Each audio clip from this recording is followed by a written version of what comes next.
You know, there's no shortage of struggles, and in the past year alone, I mean, Comotion has seen a break-in at each location, a flood, and then also vandalism. And these are things that are very, distressing from a business owner perspective, especially when you're providing a service to people in a community within those buildings. But that said, it's all a part of the growing pains, and it's more productive to be a part of the conversation that produces positive outcomes coming from those than it is to fight against them or see them as negative instances.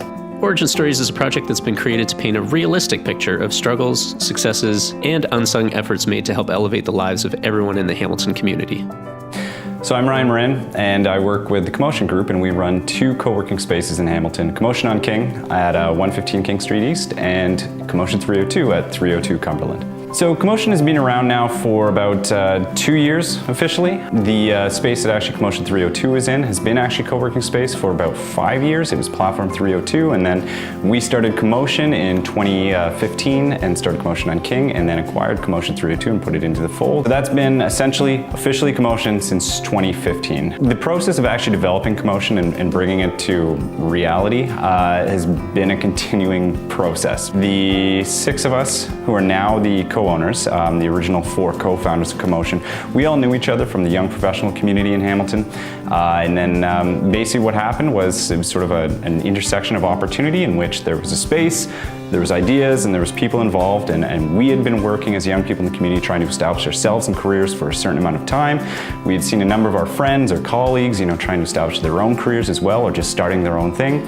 And what we really wanted to do was create spaces and opportunity basically for people to be able to just do their own thing in a space that treats them like they work for a large company. The issues that we had kind of right out of the gate included anything from zoning to clientele and building up that membership base, to educating people on what a co-working space is, to even just basically the broader Hamilton kind of economic community of just how many people and small business owners and freelancers are actually in the community, and how do we reach them, and how do we speak to them, and how do we educate people on the idea that a co-working space can really be beneficial to you as a freelancer or small business owner.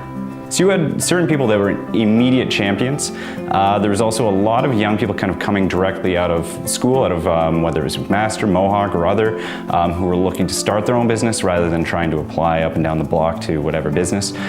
So they saw that also as a great opportunity to be able to meet people and network and build a community around them as they were trying to start a business. So there were initial people kind of on the upswing there. But then it was definitely kind of a hard slog of making sure we're doing events, making sure we're talking to people, getting out in the community, providing professional development opportunities, and also just kind of fun social things as well. The big thing about co-working versus, say, a shared workspace is that the point of co-working is it is about community, and it's about building community both within the space and building the community that the space is in. So when it comes to that, we've really tried to focus on doing things that have a very, not just immediately charitable, but also kind of deeper social message or drive to it. So working and partnering with groups like Hamilton Hive or Ladies Learning Code, and trying to go towards that professional development and that spectrum of development. So whether it is the young person in the community trying to build their career, or whether it's the child that you want to introduce to STEM sector jobs or those sort of capabilities. Beyond that, we've worked with Urbanicity on mental health nights and trying to build awareness and destigmatize mental health by opening that discussion and making sure it is an open discussion. This past holiday season, Comotion 302 was the headquarters or drop-off point for the Shoebox project. So that would be another example of one of the more charitable ones. Providing a space and trying to create and build a space and an organization and a community that supports the development of small business is incredibly important for Hamilton, both for the individual trying to build their business, but also for the opportunity of those businesses getting built and providing then economic opportunities beyond that. So whether that is jobs or whether that's spin-off industries that begin to develop around them. So that was, for us, one of the big things about wanting to start Comotion, was that it was playing sort of an assistant catalyst role in trying to develop an economic landscape in Hamilton. So growing up in Hamilton, and particularly growing up downtown, essentially, I've seen a lot of the changes that have occurred over the past, I guess, maybe 3 decades now.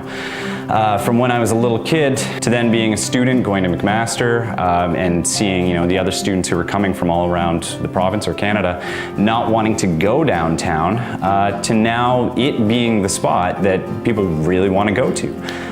So it's been a very unique perspective to see that, and it's a very beneficial perspective. That's not without its challenges, and that's not without the challenges that do and should be addressed. But realistically, it's only positive seeing where it's come from and where it once was. And I'm really glad that Comotion continues to be a part of that. So in addition to Comotion, I'm also the Senior Manager of Marketing at Niagara Parks. I'm born and raised in Hamilton, still live in Hamilton. So when it comes to Comotion, it's really much more of a passion project. When it actually comes to sort of the returns of the co-owners and the co-founders, we pay Comotion and not the other way around. So it is very much a passion project in terms of it's something that we want to do in the community, not something that we're doing for any specific return beyond benefiting the community. So I'm Ryan Moran, and this is my origin story.